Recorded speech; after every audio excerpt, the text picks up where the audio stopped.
My name is Laura Lenson, and I own Laura's Custom Cuisine, which is an Indigenous focused catering service in the Niagara region. I work primarily with IDHC, the Indigenous Diabetes Health Circle in Thorold. What I do for them is I provide lunches for their Wellness Wednesdays and their foot care clinics. I also do cooking classes once a month as well. Since the pandemic, however, we've had to move things online, so I've been doing a series of cooking videos for IDHC, as well as doing a monthly cooking class over Zoom. So things have changed a little bit, but we still are, doing lots of different work. But tonight I've been invited to step you through a recipe that you can make tonight to eat with your family. And what we're making is an wild rice stuffed acorn squash. So this is for 4 people. What I have on my baking tray, I've lined my baking tray with foil, and I've got one squash already that I've halved and seeded. Now I'm going to do another one. And to make it easier to cut an acorn squash, they have these ridges around the outside. You want to kind of make sure that your knife is going to go right down in between the ridges. That way it won't be as difficult to cut. So I'm just going to hold my knife and just push it right through. Might need a little bit of encouragement at the end. And I've got my 2 halves of my squash, and I'm going to take the seeds out, and then we're going to season them lightly and bake them.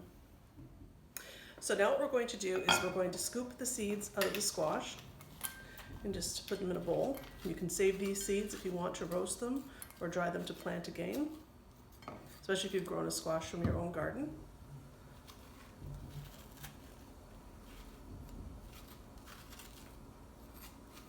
And now we have a nice cavity that we can fill with our wild rice later.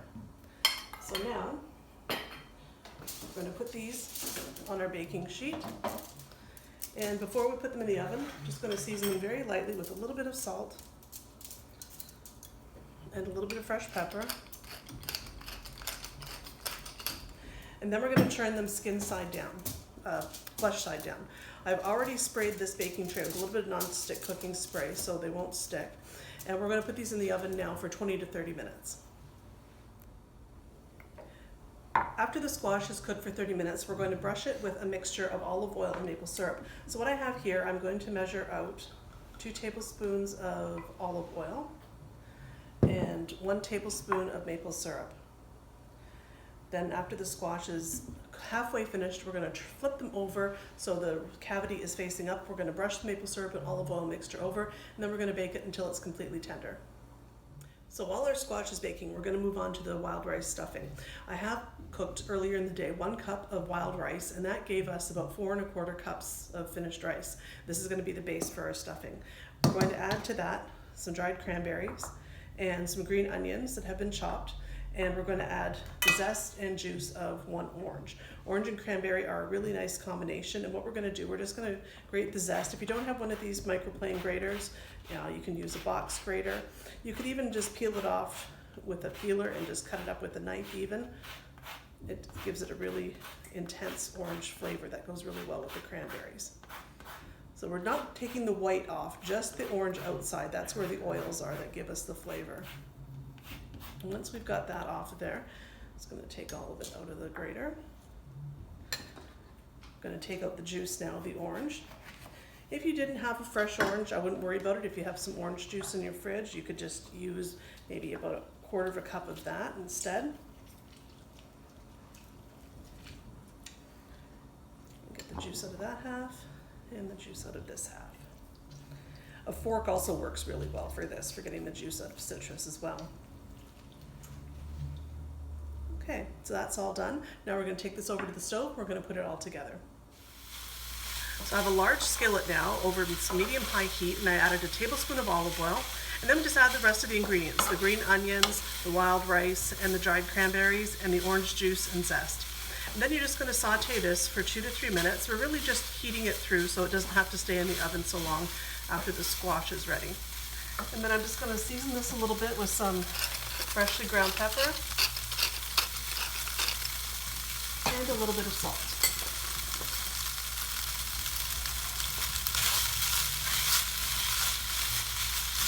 And then we can keep this warm until our squash is finished roasting. Okay, these have been in the oven now for 20 minutes.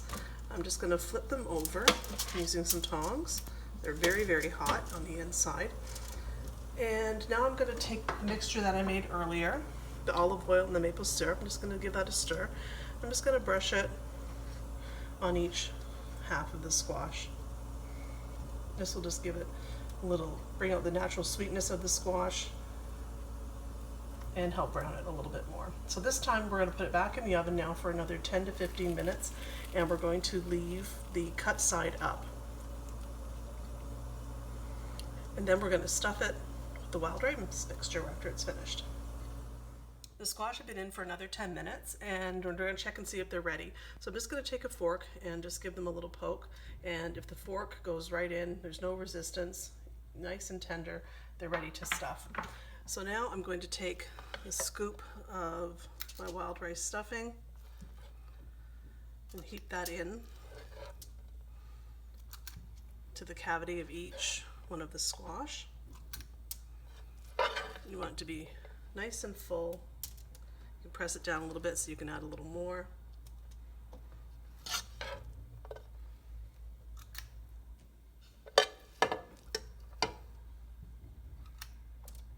There we go. And if you have a little bit left over, you can serve it on the side, or you can have it the next day for leftovers, or you could stuff another squash and have enough for 6 servings. Then I'm just going to take a few pumpkin seeds and sprinkle those over the top.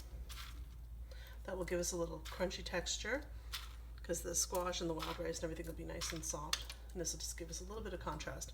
Now we're going to pop this back in the oven for another 5 to 10 minutes.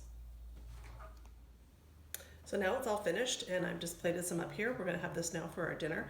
I hope you try this recipe and enjoy it. It took me about an hour from start to finish, not including cooking the wild rice. The wild rice I cooked earlier in the day. So roasting the squash, putting the stuffing together, yeah, about an hour to get dinner on the table. So it doesn't take that long to do, and this is delicious. I hope you enjoy it, and I hope to see you again. Bye-bye.